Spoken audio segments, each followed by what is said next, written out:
Thanks for joining us at Team London Bridge for something we've been really excited about for quite some time. And thanks Brigade for letting us use this amazing space twice now for this amazing turnout. Kwai Chi, our great speaker over here, has developed quite a reputation for himself as being an authority in social media, and he's spoken at some of the biggest social media events in London. So we're really excited to have him again. I know he's really excited to talk to you. So we're going to go ahead and have Alison from Brigade start off and talk a bit about what they do in their social media strategy, and then Kwai will present, followed by Q&A. And for anyone who wants to stick around afterward, Total Media representatives will be available for one-to-ones. And don't forget to comment and ask questions at #TLBSocial on Twitter. So thanks. Good morning, everyone. Is everybody awake? Has everybody had lots of coffee? Yeah. And everyone going to ask lots of questions at the end? Excellent, because he's amazing. I saw him last week. We sent the invitation out for an event, and we had 97 responses within 10 minutes of it going out. So well done, you're the successful second half of the group. My name's Alison, and I'm lucky enough to work with Beyond Food Foundation and PwC, and a joint venture at Brigade. We have an exciting 14 apprentices that go through a 6-month programme, and they are people that are from Thames Reach, and they've experienced homeless or very much on the homeless front. We actually engage with them through working with us for 2 days a week. They go to college 3 days a week, and at the end of 6 months they graduate and they get an MVQ level 2 in cookery skills, and we place them in fantastic places like De Vere, Rhinefield House, Raymond Blanc's venues.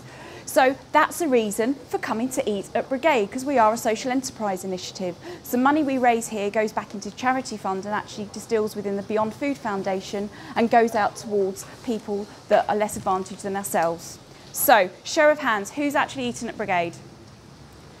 Ah, better than last week. Thank you very much. The rest of you, shame on you. We'd love to see you back. We've just introduced our new spring menu, and I have the unfortunate job of wining and dining clients and making sure that my diet and my dress size goes up and down like a yo-yo. We've just launched a new white bottle of Lanson champagne. Damn, I have to try that too. So, if you're holding any networking events, we love Team London Bridge, and we're very excited to have you here today. I can't express our thanks to them for actually gaining your time this morning, and I don't want to take up too much time, but I know social media is very important. It's the route to market, and it's the quick way of sending emails and also looking at how we can communicate out there to people who don't know us or who we want to keep in touch with. For me, I've been in hospitality for over 20 years now. Social media is very important, but it's also very important for me to meet with everybody and say hello as well. I have a couple of colleagues here today. Amy Costello, have a wave. She's our events coordinator here, and we have exciting things upstairs like a cook school. So if you want to do a little bit of team bonding, the best parties always start in the kitchen, so why not network with your work colleagues and book an event upstairs for networking in the kitchen and creating the food that you will eat afterwards. We also have private dining rooms and meeting space. That's the sales pitch over. I also have Sandra from our sister venue at Canary Wharf, because we're part of De Vere Venues, which have 42 locations in the UK. So we're around afterwards as well. So any weekend breaks or meetings, hi. I will hand you over now and say thank you very much, and we'll see you for lunch next week. Brilliant, thank you very much. Thank you very much again to Brigade Bar, and thanks for having me again. Thanks for coming down. The weather is a bit crap outside, so I'm very glad you all made it this morning. I'm going to talk not too long today about how to be an online trendsetter. Some housekeeping things. If you would like to communicate with us, ask us any questions throughout the session, then feel free to go onto Twitter. If you go and find Brigade Bar on the Wi-Fi here, just fill in your email address, your telephone number, and Brigade as a password. You'll be hooked up to the Wi-Fi here, so you don't even have to use your 3G minutes. Our hashtag today is TLBSocial. We also have WhatsApp available, so if you don't want to go online, but you just want to use your phone, if you have WhatsApp, then use the phone number that you see there. The phone number is also on all your tables with my name and details next to Total Media. It looks a bit like this. And also, if you have a new phone made this year, which is an Android device, a BlackBerry device, or Windows mobile device, mobile Nokia, then it will probably have NFC enabled on it. If you do, then you can just tap your phone next to a tag which is on your table, and it will connect you to our Twitter feed. So hands up here who has a new phone. Anyone who has a new phone made this year? 3, 4, 5 people. Wow. That's a good start. Okay. So I see I'm a very early adopter, and that's one of the things which keeps me going, keeps me motivated in this social space. So today I'll be talking about what's right here, right now, things you need to actually be doing in the social space, things you need to be doing much further afield past that point, and what's likely to happen in the future. I'll be taking a lot of crazy punts, so a lot of the punts will probably become true, fingers crossed. So in 10 years' time you can quote me and go, hey, Kwai Chi coined this, Kwai Chi coined this. Or I will get it completely wrong, in which case no one will ever remember, which is great. I will also finish up with focusing on the Olympics, what you can and what you can't do, and then I'll be available for questions. Like I said, if you've got any questions at all throughout the session, feel free to tweet it, or if you want to stay old school, you can actually put your hand up at the end of the session and ask me a question in real life. Everyone cool with that? Excellent. So, just a little roadmap of social media, or the internet actually. All the way back in 1979, a company called CompuServe created the first internet service provider with customer support. There wasn't much of a need for it because the PC wasn't really invented until 2 years later, so CompuServe were really ahead of the game back then.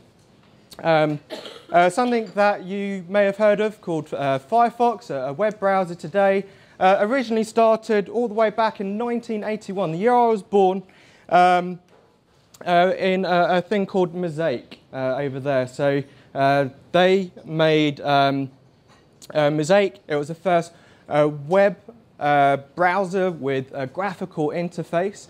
Before that, it was very, very DOSy. I don't remember if anyone remembers DOS, where you have like a command line and, okay, my techie geek side coming out of me there. A bit further down the line, we had IRC, the first chat rooms to come alive, all the way back in 1995. That's this little Pac-Man looking guy over here. So that was kind of the birth of chat rooms, and it was popularized by AOL with their instant messenger service just a couple of years later. Napster, something that Sean Parker started up, came soon afterwards and closed down just 2 years later. There was quite a big gap in the dot-com boom era, and then along came MySpace in 2003, followed by Twitter, Bebo, YouTube and Facebook, all around 2005, 2006. So a lot of people feel that those are actually quite new social networks. They've actually been around for 6, 7 years now. This was the original Twitter logo. I thought that would be quite interesting for you all to see. Very, very different to the Tweety Bird that we see today. And today we've got things like GetGlue, Pinterest, Google+, which I'll go into later. So looking at right now, what can you do? What can you kind of get activated in your business to build a better strategy? First of all, blog. It's such a simple thing. A lot of you guys already do it, but a lot of you guys probably don't. It's really important to have sustainable content that allows your viewers to get updated with new information all the time. There are several reasons to have a blog, either on your own domain name or a blog server like Tumblr or Blogger, which is made by Google. And one of those reasons is your search ranking. So if somebody finds you and types in your brand name on Google, it'll probably come up near the top on the first page. But if you have a blog, that will take, say, position 2. If you have a blog on Tumblr too, then you can have position 3, 4. And we call that SERPs, your position on Google. And it's really important to try and knock out as much of that kind of Google real estate as possible. So make it interesting. Don't make kind of boring, benign things to talk about. Find something interesting that's focused around your company. It's really important to have something that is vital or interesting. So for something like Brigade Bar, they can talk about the charity that they run here with the 14 apprentices. Maybe the 14 apprentices can run their own sub-blog in the blog, for instance. So there are lots of kind of different mechanisms you can use to deploy a really good, successful, readable blog. The next one is Twitter. A lot of you guys, again, have got Twitter. It's really important to engage with people on this platform if possible. It's one of the quickest one-to-one mediums in social media, much faster than something like Facebook. You can also now advertise on Twitter. So we're one of the UK's first partners for Twitter. We ran a campaign recently for 50 Shades of Grey, which is an S&M book, something that we can't normally advertise on a billboard poster out in the middle of High Street, Kensington. So one thing we did to kind of really activate the community was find people and target people who were interested in S&M content or people who were interested in this particular author. And we just did a promoted tweet with an engagement strategy behind it. It's really important that if you ever do any media spend at all on social media channels, it's really vital that you have an engagement strategy on the end of it. Otherwise you'll have, say, 20,000 new followers on Twitter and you have nothing to do with them straight after your campaign. It's such a fantastic tool to keep people engaged, not just now, but forever. Okay, so next up, Facebook. Facebook changed the timeline end of February, last day of February, for all brands. So now every person, every brand is in this new timeline layout. And one of the really cool things that a lot of brands have done this year is get really visual with what they're about. And they've used the date mechanism really effectively as well. So lots of brands like Levi's, Coca-Cola, my football team, Arsenal. I realise I'm in the wrong place of London to support Arsenal. Ooh, okay, fine. But they have all used the kind of date of birth of their particular brand, company, service, and actually focus content around that era. So here, Arsenal, the person who invented Arsenal Football Club, all the way back in 1886, that is featured on Facebook. So you could virtually make a Wikipedia, a brand Wikipedia on Facebook of yourself, of your brand. A lot of brands have decided to do sub-pages as well on Facebook where they can focus campaign-related content using this kind of timeline mechanism. The other thing that's changed alongside timeline for brands is the extra creator space you now have on Facebook apps. So as a business, you can create a Facebook app, you host it on your own servers. It's absolutely free for you to utilize. It's not free for you to advertise to using Facebook ads, but it's something that you can keep engaged with your community. With any Facebook app, if you are spending a lot of money to kind of build something, make sure it's really engaging. Make sure that it's something that people will want to reuse over and over again, rather than a simple mechanic that gets used for one campaign and then gets flushed out. So I've got an example here from Unilever. They ran the Unilever VIP campaign recently, which is now ended. But during the campaign itself, they ran a league between all the users of the Unilever VIP scheme. And what they wanted to get out of people was feedback on what they could develop with their products, what they were doing right, what were they doing wrong, or what they could improve on. And the people who contributed most were given more points. And the people at the end of each month who had the most points won prizes. It's quite a simple mechanic, but it's just kind of one step extra to a simple data capture competition mechanic where you win some champagne, for instance. So it's really, really important to get that knuckled down.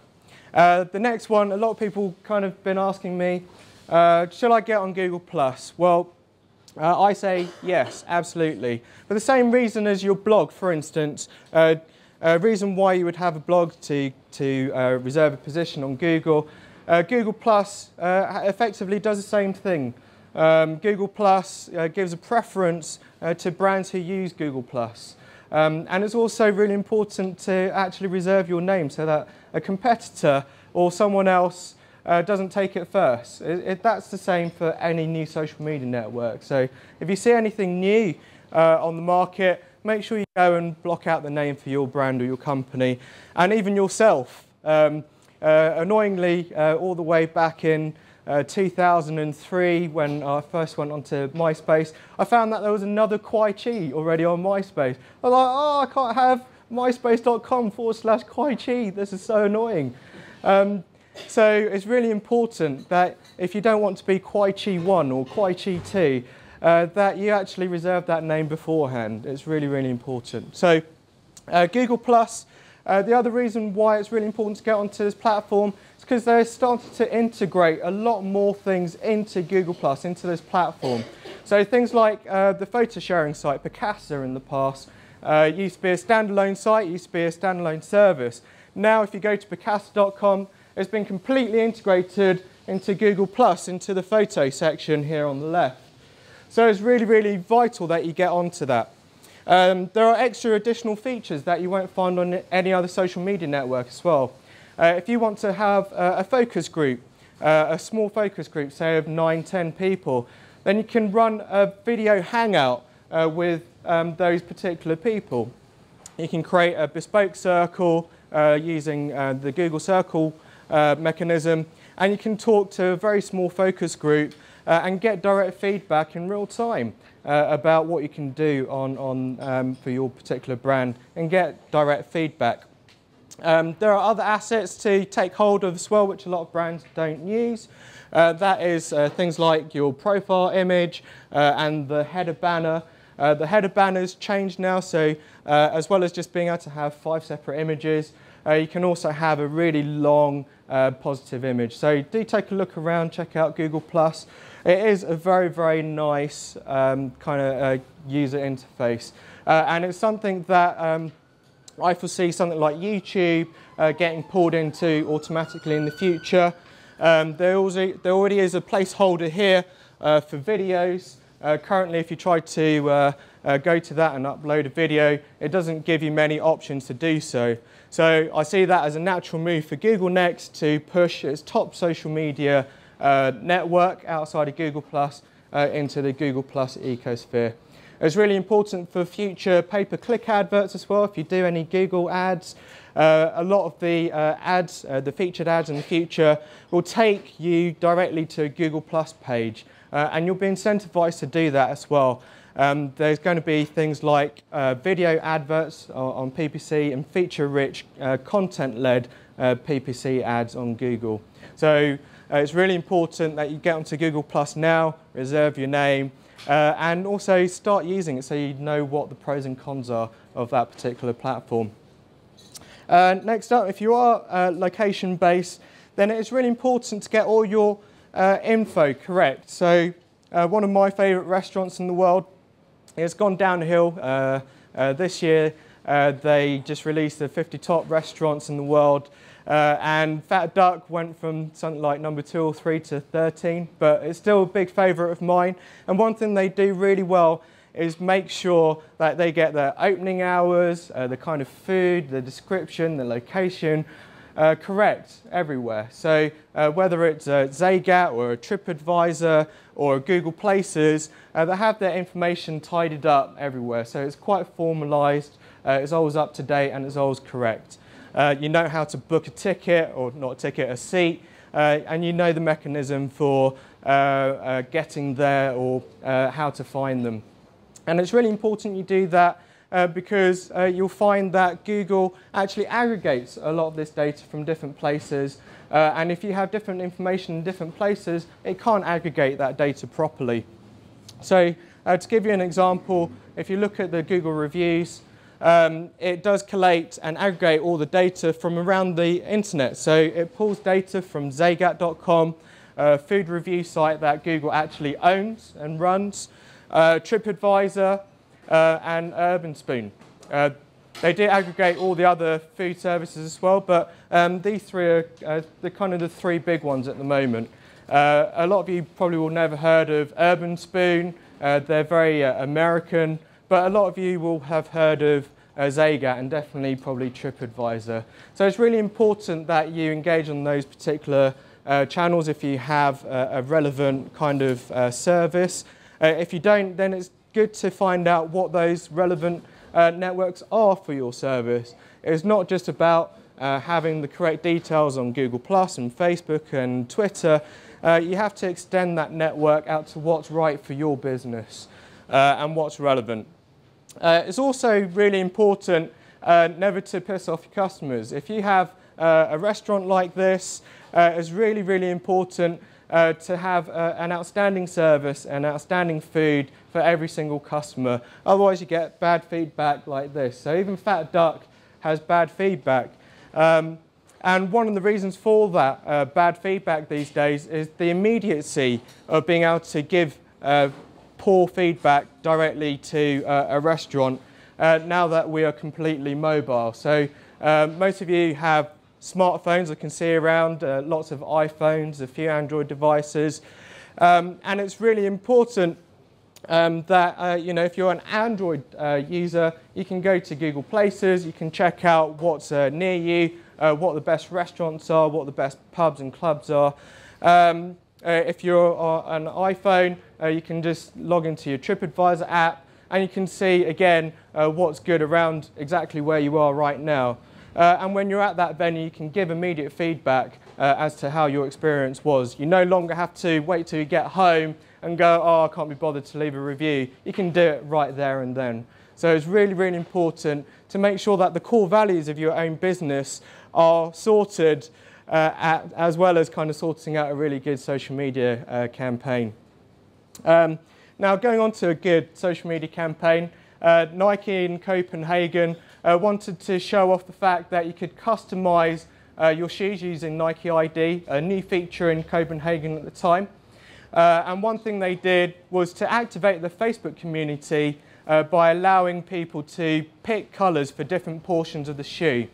The most popular ones got painted by graffiti artists live onto a billboard in the middle of Copenhagen.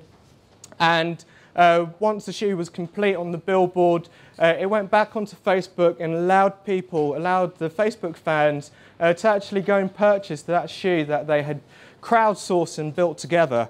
If they didn't like that shoe, they could go and just customize their own shoe and purchase their own shoe. So you can see there's kind of a cycle there where you can close a loop between starting a creative campaign and then actually turning it into a real life sale, doing something very, very creative and fairly left field. One thing I do hear a lot of in this industry is something called sentiment scoring. And it's really important that you don't get oversold on this kind of stuff. There are companies like Radian 6, Sysomos and Thesio who focus all of their kind of marketing sales strategy to kind of telling you and informing you that you really need to know what your fans think about you. Personally, I think it's much better to actually engage on those channels and spend your money actually having somebody looking and monitoring at your content and what people are saying about you, so you can actually react in real time to it. What sentiment tracking is, or sentiment scoring is if you have, say, a benign comment like, I'm going to Brigade Bar today. If you have 5 people in a room put in together, this is a real life experiment, only 4 out of the 5 people will agree whether that is a positive comment, a neutral comment or a negative comment.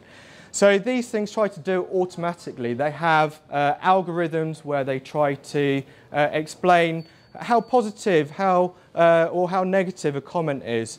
And they score completely differently to one another.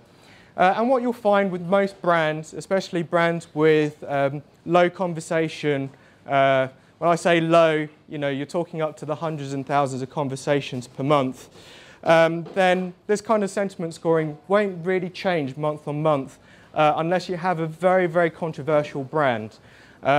If it starts getting very, very big, then it changes a bit. You can start using this to kind of monitor what people are saying and how much people are talking about you. But again, I'd have caution about how these things actually score what you do. After all, if I'm going to Brigade Bar, it could mean a number of things. It could be something really negative, that I'm coming here. It could be a really bad place. It's not. Or it could be a really good place, and I'm really happy to come here. It's really difficult for a robot to understand the meaning behind that. So throw caution to the wind there. The final thing for this section is believe in your consumer. Over and above everything else, put the consumer at the heart of everything that you run, all the campaign ideas that you have. Lead it through the shoes of the consumer. Put yourself in their boots and actually walk through the whole user journey and actually experience it for yourself. Is it a good mechanism? Is it a good app? Am I going to realistically come back and reuse this over and over again? Do I really love this? Do I not love this? If you don't, then probably lots of other people won't either. So it's really important when you come up with any campaign ideas to place consumer at the heart of everything. It's really, really important because too many brands out there focus on what they want to sell or what they want to get out of a campaign, looking at numbers straight out and going, okay, I want £2 per lead ROI. Before they think of anything, before they kind of look at any kind of user experience. It's really important to start and finish with the user at the heart of everything in that user journey instead. That way you'll find that that ROI will actually be a lot lower than if you started with that as the centre focus of your campaign.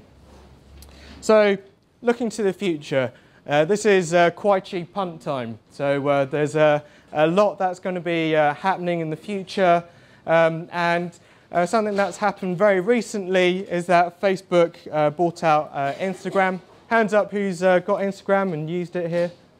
Brilliant. Okay, that's at least half the room. For those of you who haven't used Instagram before, it's a photo sharing app which allows you a one-touch operation to manipulate your photos and upload them to Facebook for your friends to see and share. Now, Facebook bought Instagram recently for $1 billion.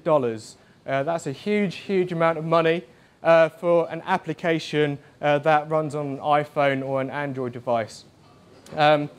Zuckerberg did kind of buy this without his directors getting involved, something that he won't be able to do after their IPO on May 17th or 24th. Because he will have to have the backing of all the directors before he can make decisions like this. It's a huge, huge ticket item to kind of go ahead and purchase. But I do see him doing more kind of rational buying. But one of the reasons why he did buy Instagram was because Twitter were in the hunt to actually purchase this for their platform.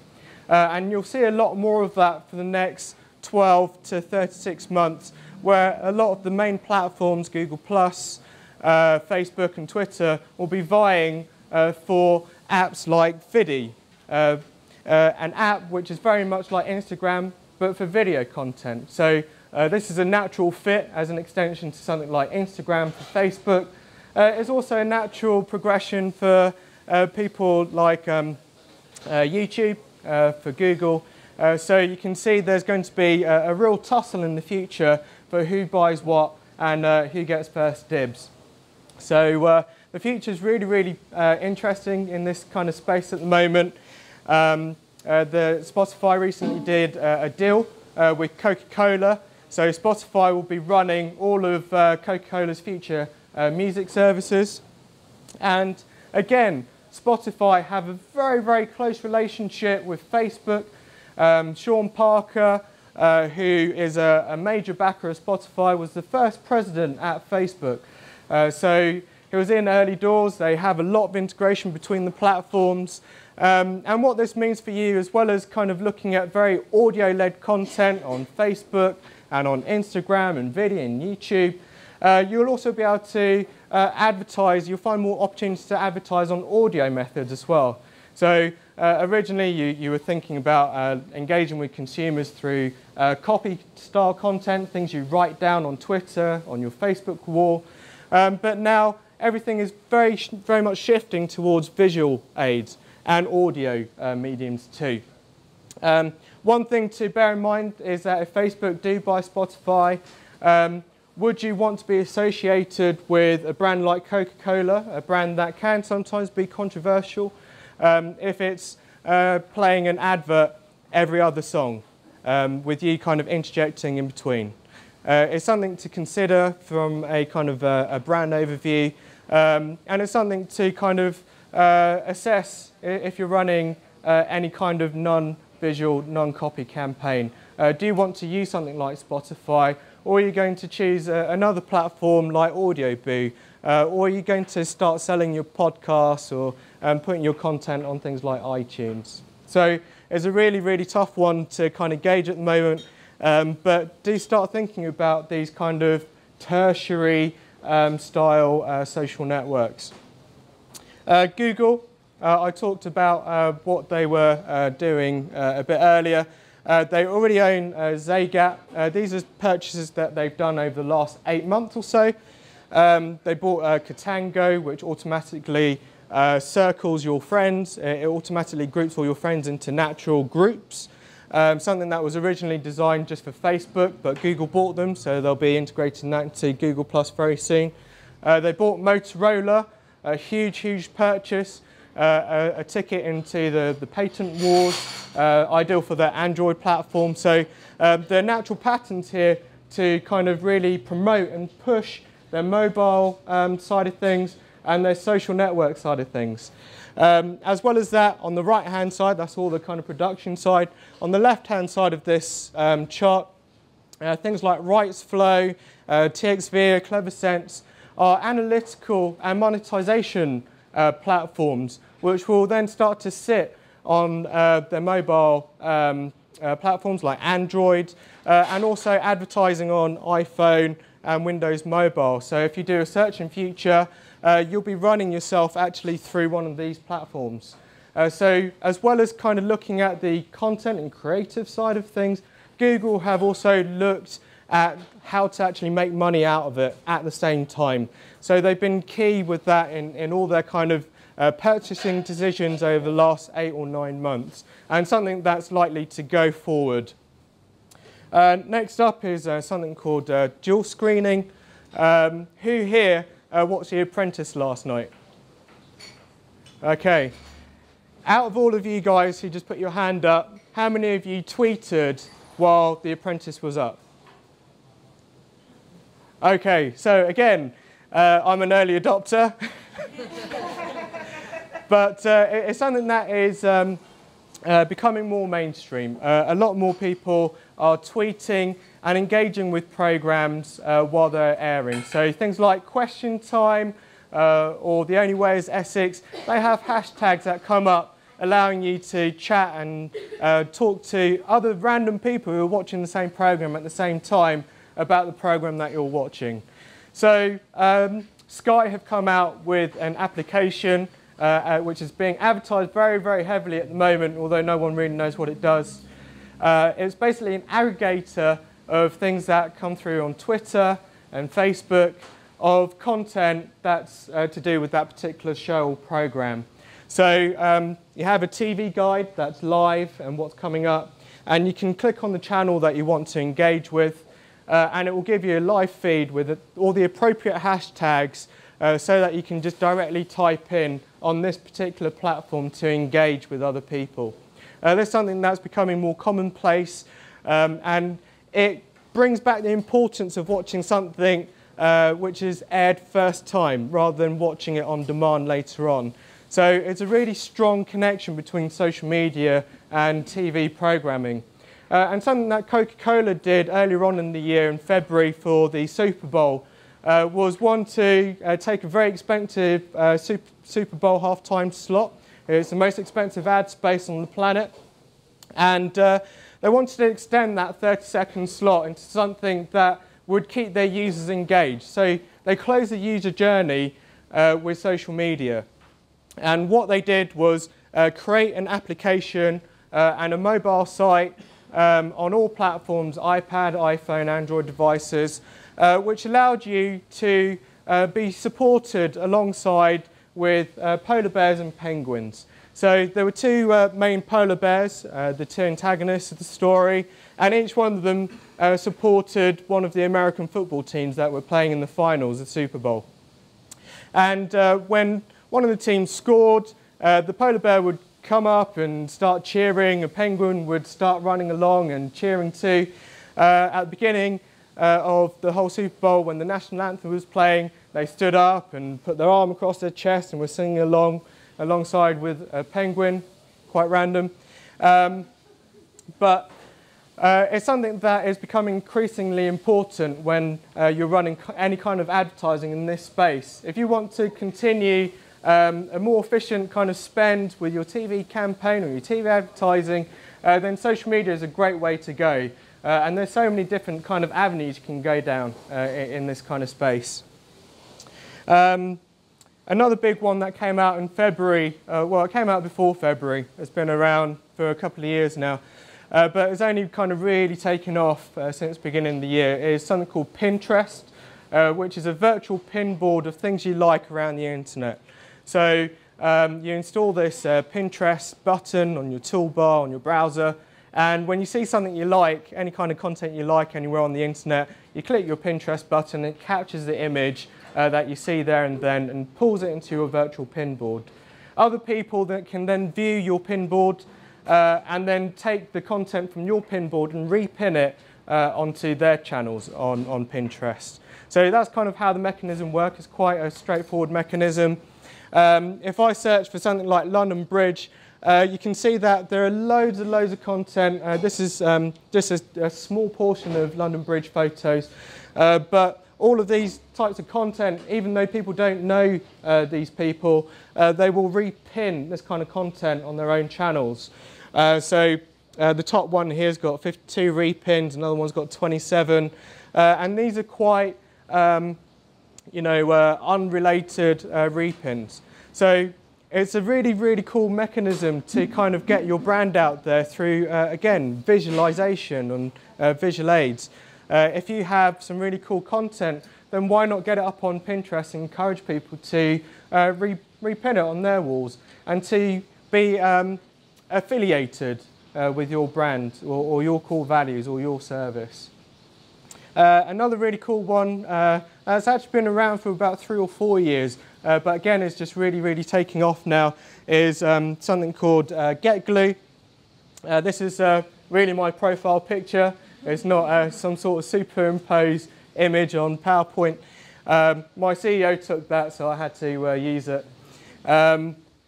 This is my real life profile. What Get Glue is like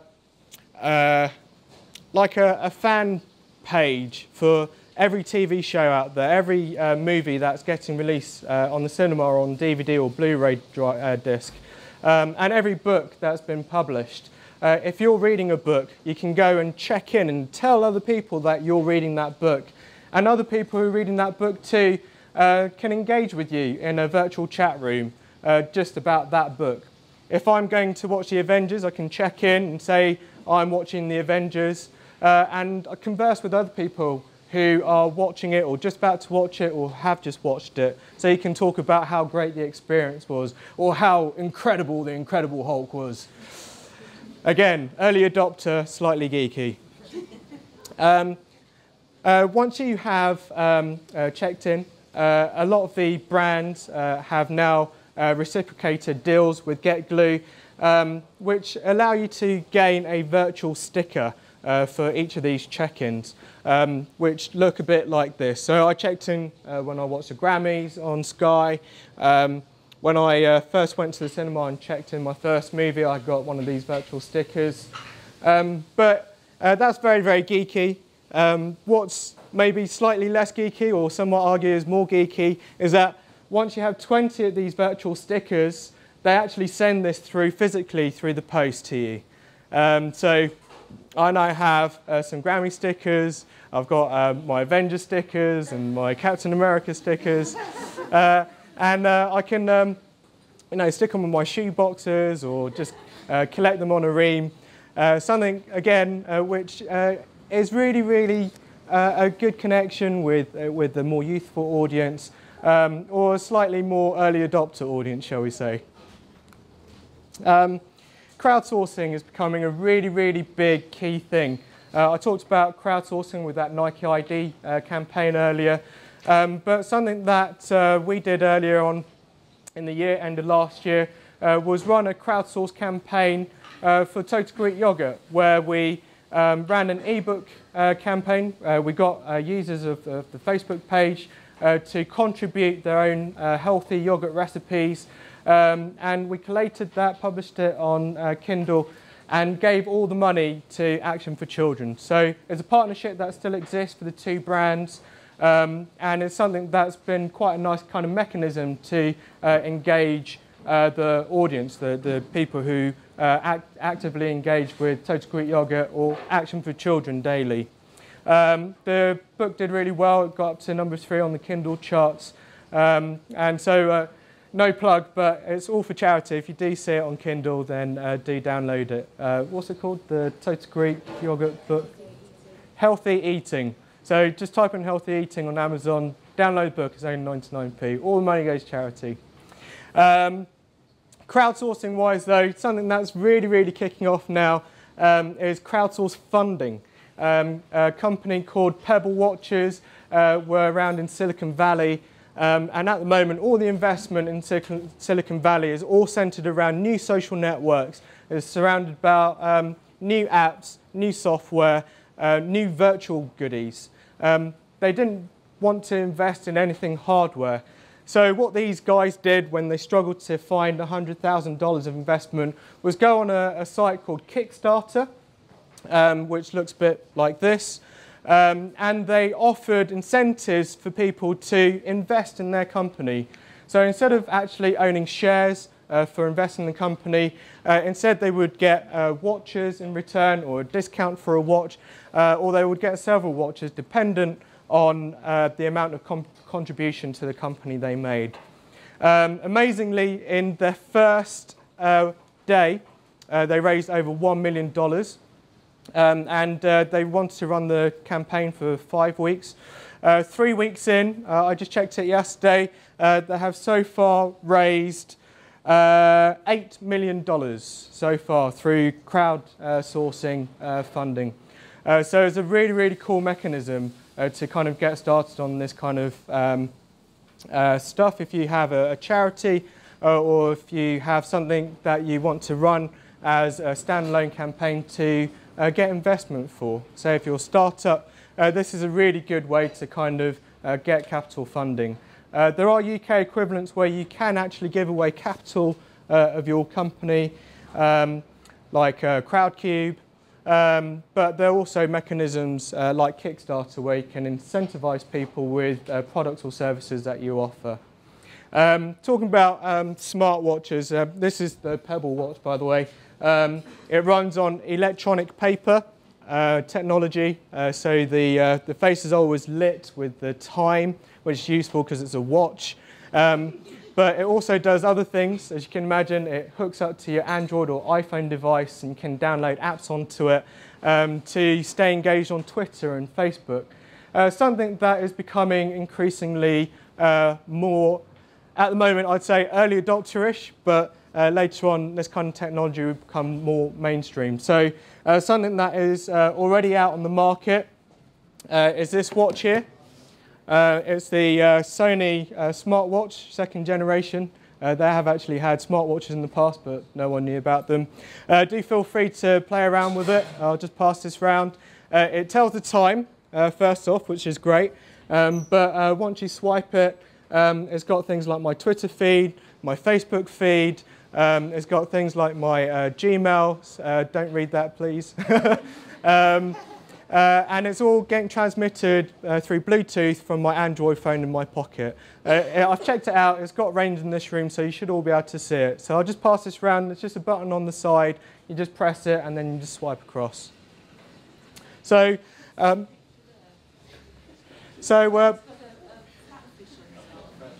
yes, I will explain. I'll explain all. So, this diagram looks a little bit more cluttered than most of the other images that I've showed you so far.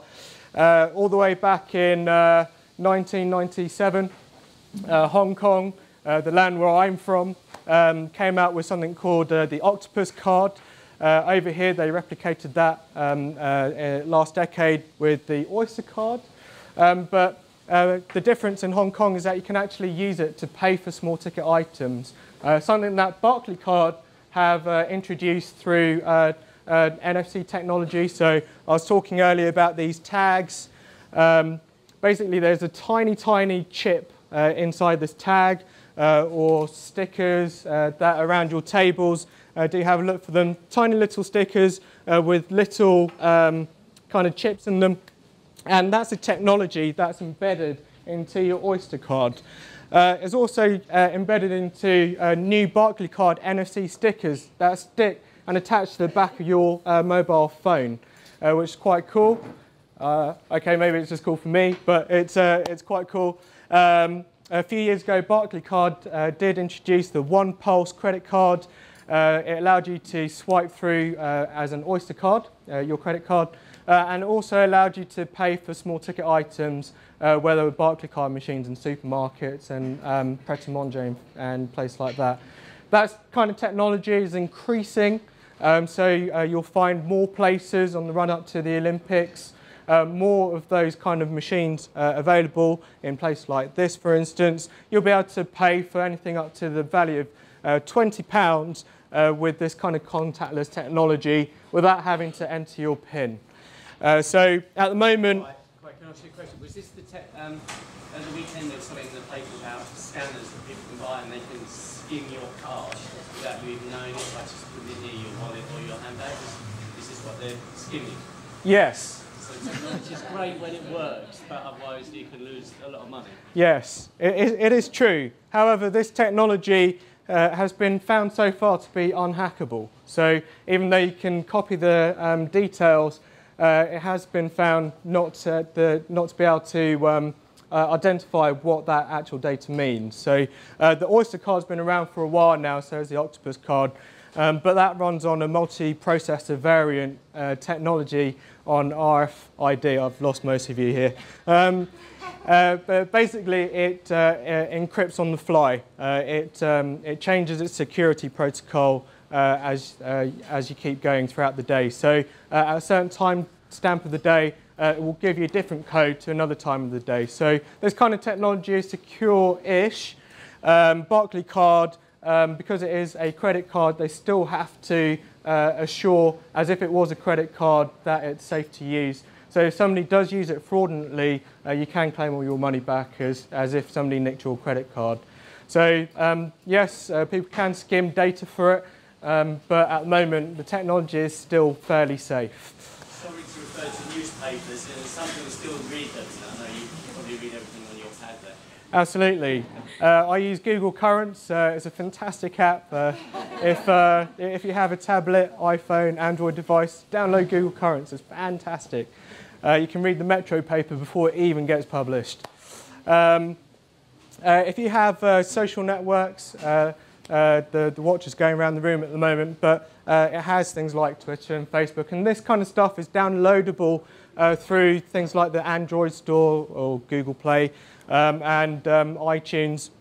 And this kind of technology, which you see getting embedded into mobile phones and getting stuck onto the back of them, will likely end up on something like that watch or something like this. Cambridge University, in association with Nokia, are developing a wearable, flexible, malleable touchscreen. So at the moment it's still in early prototype stages, but basically this is what a touchscreen looks like without it being lit up. So if you imagine that's all the data on your screen or different touch points, you can touch it in different areas, which means that in the future you'll be able to wear your mobile phone in your shirt or your suit. This is a huge punt, but I think that in the future no one will have wallets anymore. Everyone will be carrying around this kind of currency in things like their watches or their shirts or their t-shirts, things that they have on them anyway. There's a device called Square, which is this little thing that plugs into the headphone jack of an iPhone. And this is a company that is still in the funding stages, but they actually have real-life products. So you can go and get one of these straight away. If you sign up, they send you one of these devices. And basically what it allows you to do is get a real-life credit card, real-life debit card, and swipe that card through the top of this reader. And it takes that information through the Square app and allows that person to pay for something on the fly. So if you're a market vendor and you want to take payment in the middle of Camden Market, it's been traditionally difficult to take card payment. This kind of mechanism allows anyone to take payment anywhere, regardless of the difficulties of location or having internet access. So this kind of technology is likely to get around $4 billion of investment. Richard Branson is one of the major shareholders of this at the moment. So it's going to be a really huge thing. In the future, something that Square have already been developing is the ability to store all your credit card details safely onto an application where, again, you'll be able to just pay for things by swiping through NFC, Bluetooth technology, RFID technology from your mobile phone or things that you wear at any point of sale, any point of contact with a seller or reseller. So some really, really exciting stuff coming up, and hopefully I'll still be alive when it all comes around. Being an early adopter, I will stay up to date with all the latest in medical advances and make sure that I'm tip-top healthy with my diet of kale soup. So to take away, if there are 3 things that you leave here with today, it is to listen to your consumer. Put them at the heart of everything you do. Monitor what they are talking about your brand, engage with them, and actually use that feedback to actually help you develop your service better, your product offering better, and actually completely use this one-to-one engagement channel for your benefit. There is no other better medium to engage with people outside of talking to lots of people one-to-one. This is a much more effective way of doing it. I've got a picture of a mad scientist, and that's not to say that you should go nuts, but it's to say that you should experiment. It's really important that with any new platform, 1, you should reserve your name on there, and 2, find out what it really does and what you can do with that platform, so that when you form your campaigns, you have a much better understanding of what you can and can't do and the limitations behind it. So if you do use an agency to help you form your campaigns, that you're not completely bamboozled by what they're talking about, or you're not undersold from something that isn't really rational. And the last thing is to really focus on what your core values are. Really, really focus on what's right about your brand. If you're a restaurant selling a signature dish of pig, or okay, pig is pork. So if you're selling anything to do with pork, then focus on pigs and what they can do, or how you rear them, or where you got them from. If you're Scottish and you want to hone in on the Scottishness of your brand, then talk about Scotland and the values of Scotland, or the history of you and Scotland, or your brand in Scotland. stay really, really focused for your core values. So to finish off, I told you I'd take some really, really big punts. This is the timeline up to now. In the future, I think that anyone probably under the age of 2, 3 years old now, who's got a kid who's under 3 years old? Hands up. Cool. One person. You childless bunch. Two. Okay, I am punting. I am going to say that your 2 kids under 3 years old will not ever have to own a wallet in their whole lifetime. So I think that is the future. The stuff I was showing you earlier, the stuff that's been going around the room, the NFC tags, that kind of technology, the wireless technology, the things like the smart watch, that is the kind of technology and payment system of the future. Also, Sergey Brin here of Google, at the end of last year, donned his Google glasses. It's basically a head-up display where he can go around a party and identify who he's going to be talking to before he's even met them. Obviously, we probably all don't want to be wearing one of these at an event like this. It probably isn't the most attractive thing. But this kind of technology, I think, will come down to the size of your bloodstream, a kind of nano size, where you can start to inject this kind of technology into the cortex of your eye, so that you can start having things like Wikipedia just stored like a hard drive in your brain, so you can access this information at any time you want. So instead of having to go online on your smartphone, you can just engage your brain and find out anything you want. You don't even have to learn it anymore. So I told you they're massive punts. So that's me, Kwai Chi. Thank you very much.